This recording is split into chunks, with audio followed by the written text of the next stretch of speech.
আসসালামু আলাইকুম ওয়া রাহমাতুল্লাহি ওয়া বারাকাতুহু। সুপ্রিয় দর্শক ও শ্রোতা, আমন্ত্রণ জানাচ্ছি মিশরের ইতিহাস, ঐতিহ্য, সভ্যতা ও সালতানাতের স্থাপত্যের উপর নির্মিত এনটিভির বিশেষ আয়োজন কাফেলার ক্যানভাসে। সাথে আছি আমি সাইমুম আল মাহাদি, থাকবো পুরোটা সময় জুড়ে। আজকের পর্বে আপনাদেরকে আমরা নিয়ে এসেছি চার মাযহাবের অন্যতম ইমাম, শাফিঈ মাযহাবের প্রাণপুরুষ ও প্রতিষ্ঠাতা আবু আবদুল্লাহ মুহাম্মদ ইবনে ইদ্রিস আশ-শাফিঈ রহিমাহুল্লাহ তার মাকবারাতে, যেখানে রয়েছে তার মাকবারা এবং মসজিদ। সেই সাথে আপনাদেরকে আমরা দেখাবো সাইয়্যিদুনা ইমাম হুসাইন রাদিয়াল্লাহু তাআলা আনহু এর শির মোবারকের মাকবারা এবং মিশরের জাতীয় মসজিদ, মসজিদে হোসাইনি। চলুন দর্শক, আজকে আপনাদেরকে এই দুটি মসজিদের ইতিহাস জানাবো এবং এই দুই মহান মনীষীর জীবনী সম্পর্কে আলোচনা করব। আমাদের সাথেই থাকুন।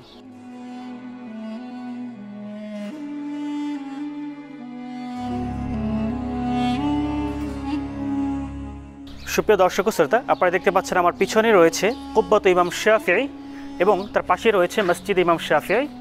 এই কুব্বার নিচেই সমাহিত রয়েছেন জামানার শ্রেষ্ঠ একজন মুজাদ্দিদ ইমাম আবু আবদুল্লাহ মুহাম্মদ ইবনে ইদ্রিস আশ-শাফিঈ রাহিমাহুল্লাহ।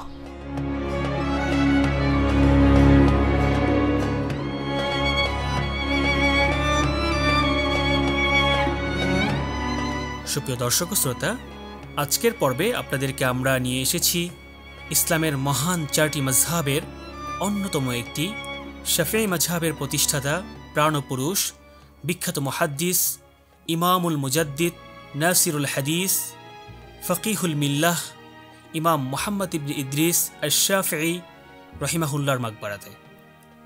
মিশরের রাজধানী কায়রোর প্রাণকেন্দ্রে অবস্থিত এই মাকবারাটি। এখানে রয়েছে মসজিদ ও কুব্বাতু ইমাম শাফিঈ। এত বৃহৎ গম্বুজ মিশরে অন্য কোনো মাকবারাতে আমাদের চোখে পড়েনি। বৃহৎ এই কুব্বা বা গম্বুজের নিচেই শায়িত রয়েছেন ইমাম শাফিঈ রহিমাহুল্লাহ।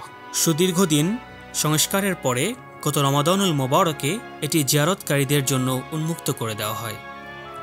এখানে আসলে চোখে পড়বে শত শত বছরের ইসলামী সালতানাতের হৃদয় কাড়া ও চোখ ধাঁধানো বিভিন্ন কারুকার্য শিল্প। মাকবারার পাশেই কাঁচ দিয়ে মোড়ানো একটি পাথরের উপর রয়েছে নবী কি তাজদার মুহাম্মদ সাল্লাল্লাহু আলাইহি ওয়াসাল্লামের কদম মোবারক। আমরা একটি পাথরের টুকরো দেখতে পাচ্ছি, যেটা নবী কি তাজদার মুহাম্মদ সাল্লাল্লাহু আলাইহি ওয়াসাল্লামের কদম মোবারকের পদচিহ্ন, কদম মোবারকের ছাপা এখানে রয়েছে, যেটি ইমাম শাফিঈ রহিমাহুল্লাহ তিনি যখন হেজাজ ভ্রমণ করেছিলেন হজের মৌসুমে, তাকে মদিনা শরীফ থেকে তাকে যেটি হাদিয়া স্বরূপ প্রদান করা হয়, তিনি সেটি এখানে নিয়ে আসেন এবং তার মাকবারার পাশে যেটি স্থাপন করা হয়। আপনারা দেখতে পাচ্ছেন এই যে সেই পাথরটি রয়েছে এখানে, যেটার উপরে কিছুটা পদচিহ্ন দেখা যাচ্ছে।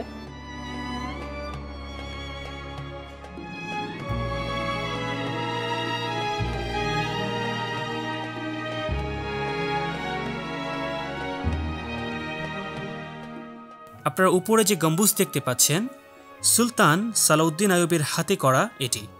এই মাকবারাটি বিভিন্ন সালতানাতের সময় বিভিন্ন সুলতানগণ এর সংস্কার সাধন করেছেন। ফাতিমি, উসমানীয় সালতানাতের সময় এর ব্যাপক সংস্কার সাধিত হয়েছে। সবথেকে বেশি পরিবর্তন সাধিত হয় মালিক কামিলের সময়ে।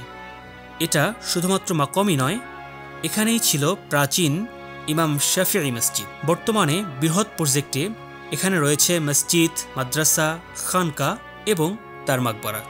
মিশরের ধর্ম মন্ত্রণালয়ের অধীনে বছরের বিভিন্ন সময়ে এখানে আয়োজিত হয় নানান অনুষ্ঠানমালা।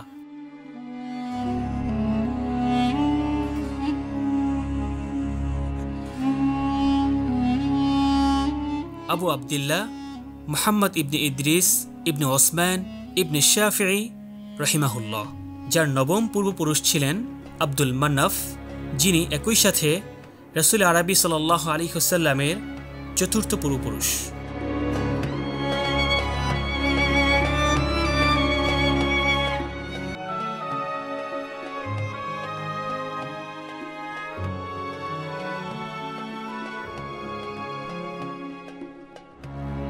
সুপ্রিয় দর্শক ও শ্রোতা, সেই সাথে আজকের পর্বে আপনাদেরকে আমরা নিয়ে এসেছি মিশরের জাতীয় মসজিদ সাইয়্যিদুনা ইমাম হুসাইন রাদিয়াল্লাহু তাআলা আনহুর শির মোবারকের মাকবারাতে।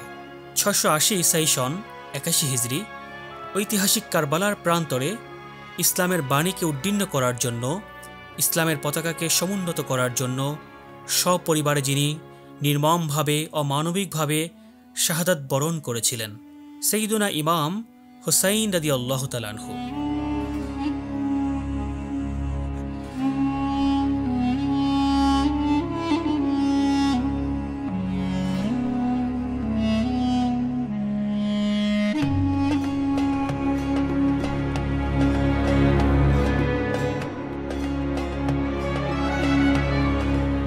দর্শক শ্রোতা, এর চেয়ে অমানবিক হৃদয় বিদারক ঘটনা কি হতে পারে?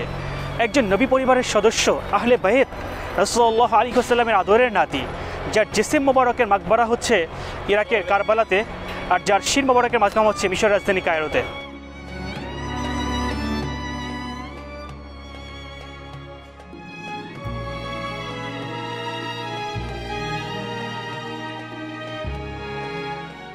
কারবালা থেকে কায়রো এতটা পথ পাড়ি জমিয়ে কিভাবে শির মোবারক মিশরে আসলো, আসুন আমরা জেনে নেই তার ইতিহাস। ইমামুশ শুহাদা, জান্নাতি যুবকদের সরদার, রাসূল সাল্লাল্লাহু আলাইহি ওয়াসাল্লামের আদরের নাতি, শেরে খোদা হযরত আলী রাদিয়াল্লাহু তাআলা আনহুর আদরের দুলাল, ইমামুনা সাইয়্যিদুনা হুসাইন রাদিয়াল্লাহু তাআলা আনহু, নবুয়তের ঘরে যাহার লালন পালন, যার ললাটে ও শরীর মোবারকে অসংখ্যবার প্রিয় নবী সাল্লাল্লাহু আলাইহি ওয়াসাল্লামের পবিত্র মুখ মোবারক স্পর্শিত হয়েছে। রাসূল করিম সাল্লাল্লাহু আলাইহি ওয়াসাল্লাম যার ব্যাপারে ইরশাদ করেছেন, হোসাইন আমার, আমি হোসাইনের, হোসাইনকে যে ভালোবাসবে আল্লাহ তাকে ভালোবাসবেন। হোসাইন আমার নাতিদের একজন। তিরমিজি শরীফ। রাসূল সাল্লাল্লাহু আলাইহি ওয়াসাল্লাম আল্লাহর কাছে দোয়া করেছেন, হে আল্লাহ, আমি হাসান এবং হোসাইনকে ভালোবাসি, আপনিও তাদেরকে ভালোবাসুন, যারা তাদেরকে ভালোবাসবে আপনি তাদেরকেও ভালোবাসুন। রাসূল সাল্লাল্লাহু আলাইহি ওয়াসাল্লাম ইরশাদ করেছেন, হাসান ও হোসাইন হলো জান্নাতের যুবকদের সরদার। তিরমিজি শরীফ।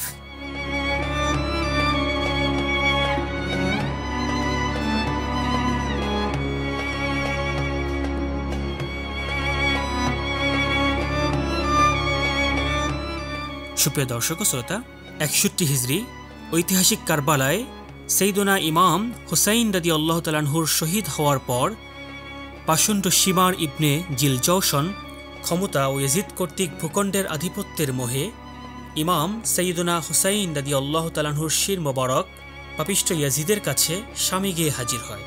ইয়াজিদ শির মোবারক দামেস্কের দরজায় ঝুলিয়ে রাখে, যাতে করে মানুষের মনে ত্রাস সৃষ্টি হয়। অতঃপর শির মোবারক দামেস্কের সালাম নামক এক খাজিনায় কিছুদিন অবস্থানের পর তা আসকালান, বর্তমান ফিলিস্তিনের মিনা নামক স্থানে সমাহিত করা হয়।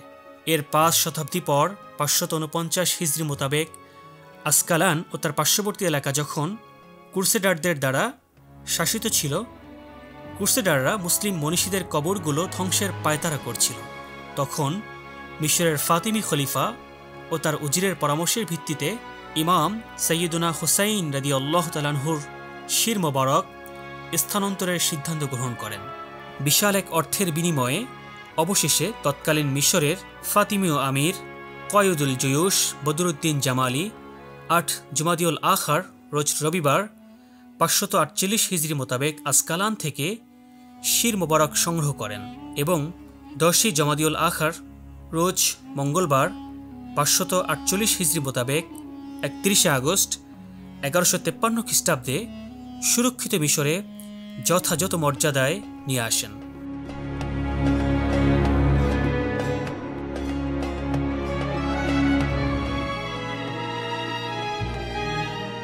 সুপ্রিয় দর্শক ও শ্রোতা, আপনারা দেখছিলেন এনটিভির বিশেষ আয়োজন কাফেলার ক্যানভাসে। দেখতে দেখতে অনুষ্ঠানের একদম শেষ প্রান্তে আমরা চলে এসেছি। আজকের মতো বিদায় নিচ্ছি ইমাম শাফি রহমতুল্লাহ আলাইয়ের মসজিদ এবং মাকবারা থেকে। আগামীকাল একই সময়ে এনটিভির পর্দায় নতুন একটি পর্ব নিয়ে আপনাদের সামনে হাজির হব। সে পর্যন্ত আল্লাহ সুবহানাহু ওয়া তাআলা আমাদেরকে ভালো রাখুন, সুস্থ রাখুন। আসসালামু আলাইকুম ওয়া রাহমাতুল্লাহি ওয়া বারাকাতুহু।